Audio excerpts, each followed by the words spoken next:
Hello guys, welcome back to my channel. I am Dr. Rupkatha Chaudhary and I am a FMG repeater who turned passer eventually. I have been through all those panic moments and those sleepless nights. क्या हुआ ये सब करने के बाद? I failed for just 2 marks. But क्या कर सकते हैं, उसके बाद मैंने फिर से अपनी प्रिपरेशन स्टार्ट की। बहुत सी प्रॉब्लम्स आई, लेकिन उन सबको फेस करने के बाद भी मैं द लास्ट दिसंबर 2024 के एग्जाम में बाय गॉड्स ग्रेस आई पास। सो ये तो रही मेरी कहानी, बट आज मैं यहाँ हूँ ताकि आप अपकमिंग जुलाई 2025 में अपनी कहानी भी बदल सको।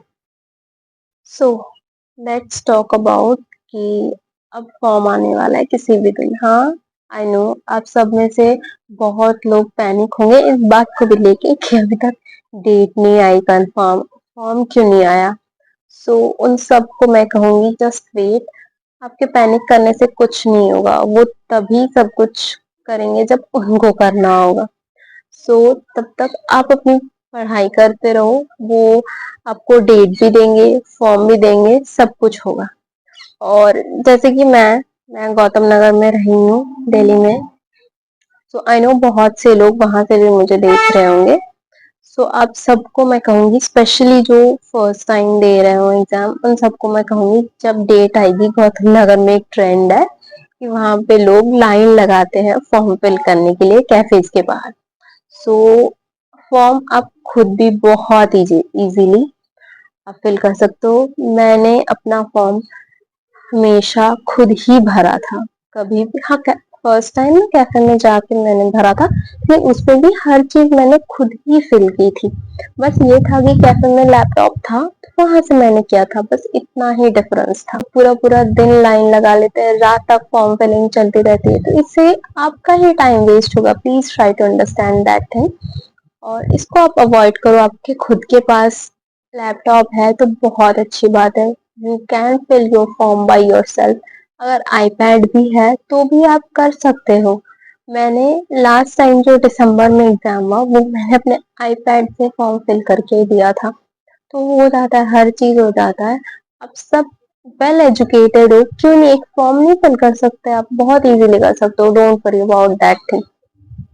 और उसके बाद मान लो अप्रोक्स हमारे पास 75 डेज है, तो उस 75 डेज में अब कैसे आपको खुद को प्रिपेयर करना है, कैसे चीजें रैप अप करनी है, कैसे रिवीजन करना है, लास्ट 7 डेज की क्या स्ट्रेटेजी रहेगी, ये सब कुछ अब प्लान करने का टाइम आ चुका है।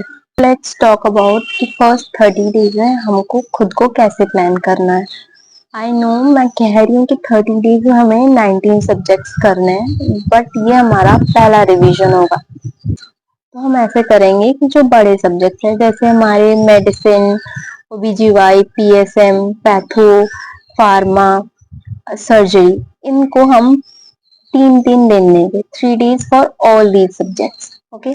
सो उसके बाद आएंगे हमारे मीडियम सब्जेक्ट्स। उसमें क्या क्या आएंगे? माइक्रो हो गया, बायोकेम, फिर हमारे ईएनटी, ऑप्था, ये सब जो मीडियम सब्जेक्ट है। Also including ortho. ऑर्थो को मैं कभी भी स्मॉल सब्जेक्ट्स में नहीं इंक्लूड करती हूँ, क्योंकि वो उसमें बहुत कुछ है। आई नो क्वेश्चंस कम आते हैं, लेकिन है बहुत कुछ, और वो इंटीग्रेट करता है सर्जरी के साथ, और कभी कभी हम कह सकते हैं रेडियो के साथ भी, है ना। तो हम इसको ऑर्थो को भी 2 दिन देंगे। ये जो मीडियम सब्जेक्ट्स मैंने बोले, इनको मैं 2 दिन दूंगी। उसके बाद बारी आती है शॉर्ट सब्जेक्ट्स की, जो एक एक दिन में कवर हो जाएगी। क्या क्या बचा हमारा? एनेस्थीसिया, एफएमटी और साइकियाट्री, रेडियो, ये सब। रेडियो को तो मैं कहूंगी इंटीग्रेट कर लो दूसरे सारे सब्जेक्ट्स के साथ, जैसे कि हमारा ओबीजीवाई, मेडिसिन, सर्जरी, ऑर्थो, इन सब में रेडियो कहीं ना कहीं आता है, तो रेडियो को प्लीज इग्नोर मत करना। एनेस्थीसिया बहुत से लोगों को पसंद नहीं आता है। एनास्थेशिया में सब कुछ बहुत इजी इजी है, ठीक है। आपको बस ड्रग वाला पोर्शन अच्छे से करना है, उसका फार्मा के साथ इंटीग्रेट कर लो। और रहा सवाल फार्मा का, तो प्लीज अब जब मेडिसिन कर रहे हो ना, उसके साथ साथ अगर आप फार्मा को भी कर सकते हो तो दैट विल बी बेस्ट। और जैसे कि हमारे रंजन पटेल सर कहते हैं हमेशा, रोज 5 ड्रग ऑफ चॉइस प्रैक्टिस करो। अगले दिन और 5 उसके साथ ऐड करो और पुराना 5 रिवाइज करो। ऐसे करते करते रोज 5-5 करके बढ़ाते जाओ। ये आपके लिए बहुत इजी होगा और ये आइडिया मुझे भी बहुत हेल्पफुल लगा था अपने प्रिपरेशन के टाइम पे। डेली आपको 6 से 8 घंटा सॉलिड पढ़ाई करनी है। आई नो बहुत से लोग बोलेंगे बस 6 से 8 घंटा का पढ़ के एफएमजी हो जाएगा। हाँ हो जाएगा, लेकिन वो पढ़ाई होनी चाहिए। मैंने बहुत से लोगों को देखा है, they use to be like sitting in a library, AC में मस्त बैठे हुए हैं और फोन चला रहे हैं, अब वहीं बैठे बैठे सो गए। ठीक है, ये नहीं करना। आपको पढ़ाई करनी है तो पढ़ाई ही करनी है। अगर आप टायर्ड हो गए हो, आपका मन नहीं लग रहा उस टाइम पे, तो please get up, go to your room, have some sleep और have some tea man. But please library में बैठ के टाइम वेस्ट मत करो। और दूसरों को दिखा के क्या होगा कि मैं 12 घंटे बैठा हुआ हूँ और आप पढ़ रहे हो 4 घंटे, उससे कोई फायदा नहीं होगा। और हाँ, उन लोगों के लिए मैं कहूंगी जो आपके बहुत से दोस्त या ऐसे बगल में बैठने वाले होंगे तो बहुत पूरा पूरा दिन आप देखते होंगे बैठते होंगे, लेकिन प्लीज उन पे फोकस मत करो। आप सिर्फ अपने आप पे फोकस करो कि आप कितना कर रहे हो। अगर आप 6 से 8 घंटा सॉलिड पढ़ाई अभी भी करते हो ना, मैं कहती हूँ ये पॉसिबल है कि आप जुलाई में 150 प्लस क्या बहुत अच्छा स्कोर करोगे। So please keep that in mind. ये जो पहले 30 डेज की मैं बात कर रही हूँ ना, इसमें हमें सब कुछ नहीं, मतलब क्या बोलूं, आपको ओवरव्यू लेना है हर सब्जेक्ट का। इसमें ट्राई करो आप मैक्स टू मैक्स कवर करो। लेकिन ये जो टाइम मैंने बोला ना कि 3 दिन 2 दिन और 1 दिन, इससे ज्यादा टाइम ना लगे आपको। तो आप मैक्स टू मैक्स कवर करो।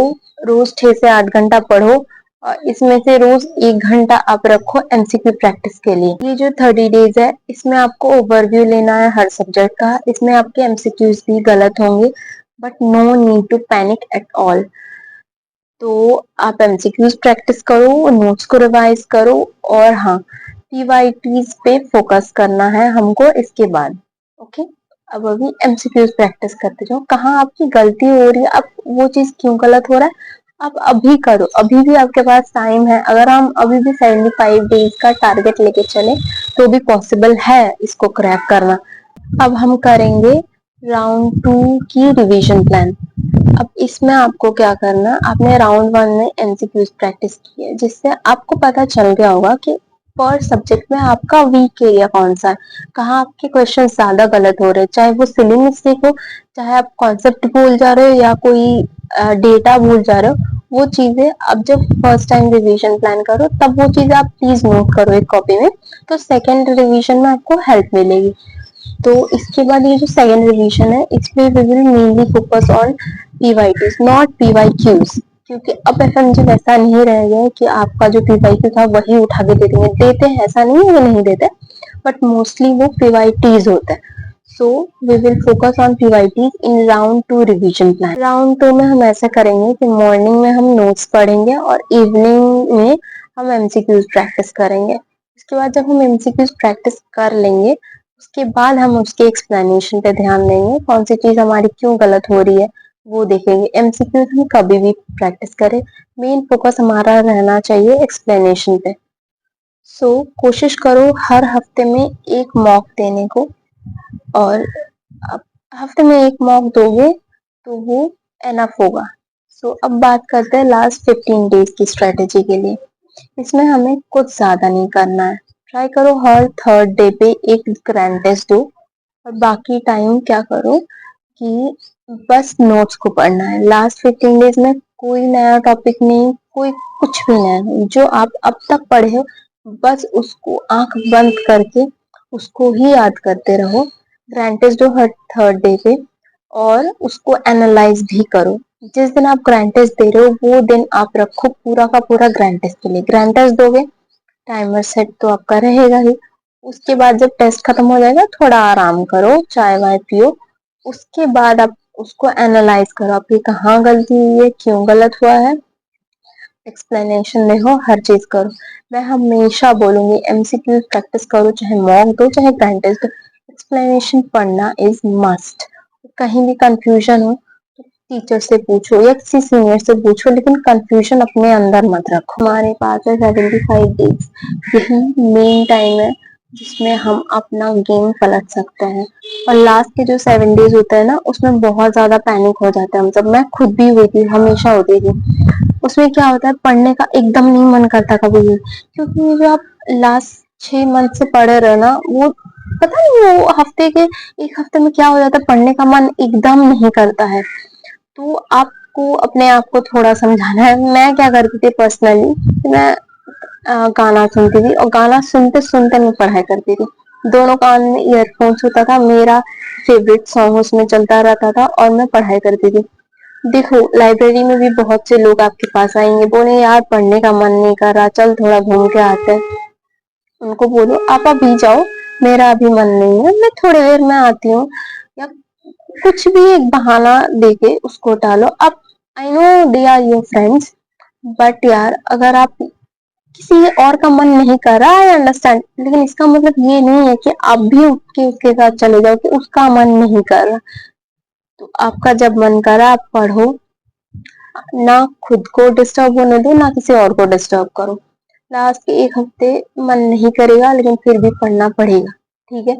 और जिस दिन आप एग्जाम देने वाले हो और उसके एक दिन पहले रात को बहुत से लोग बोलते हैं कि मत पढ़ो, अब पढ़ लिया, बहुत पढ़ लिया, जितना पढ़ लिया वो इनफ है। आई नो जितना पढ़ लिया वो इनफ है, लेकिन मान लो आप जा रहे हो, ट्रैवल कर रहे हो एग्जाम वाले दिन, या कुछ भी उसके एक दिन पहले, जो भी है आपका मन कर रहा है कि यार ये चीज एक बार देख लूं मैं, तो प्लीज देख लो। मैं कह रही हूँ प्लीज देख लो, क्योंकि मेरे साथ ऐसा हुआ था कि लास्ट मोमेंट पे मैं कुछ चीज देखी थी, जो मैं पता नहीं कैसे मैं भूल गई थी, और लास्ट मोमेंट पे, मतलब लास्ट के 1-2 घंटे थे, तब मैंने वो चीजें देखी थी। एग्जाम में जाके वो एग्जैक्ट चीज आ गई थी। सो प्लीज, मैं कहूंगी अगर आपका मन कर रहा है तो प्लीज देखो, नहीं मन कर रहा डोंट वरी। एग्जाम के एक दिन पहले चुपचाप अपना आईपैड बंद करो, अपने बुक्स बंद करो, आराम से सो, सब कुछ सही होगा अगले दिन। ये 75 डेज बस खुद को अच्छे से प्रिपेयर करो, खुद को डिस्ट्रैक्ट मत होने दो। आई गारंटी यू आप सब पास हो जाओगे जुलाई में, डोंट वरी। मैं फेल हो गई थी ना जब, तब मैं ऑलमोस्ट गिव अप करने वाली थी, लेकिन फिर खुद को समझाया कि एक लास्ट ट्राई करता है, जिसमें जी जान लगा दूंगी कुछ भी हो, लेकिन इस बार पास होना ही है। और and I am really grateful कि मैंने वो लास्ट चांस खुद को दिया, और रिजल्ट आप सबके सामने है। ये वीडियो आपको हेल्पफुल लगी तो प्लीज लाइक और शेयर करो, मेरे चैनल को सब्सक्राइब करो, और मेरा इंस्टा का लिंक आपको मिल जाएगा मेरे चैनल पे, प्लीज इंस्टा पे भी फॉलो करो मुझे। वहां में मैं डेली मोटिवेशंस और स्ट्रेटेजीज मैं अपलोड करती रहती हूँ, और मैं ये 30 डे का प्लान भी अपलोड करूंगी, रिवीजन प्लान भी मैं इंस्टा पे अपलोड करने वाली हूँ बहुत जल्द। So please do follow me on insta as well. Bye bye.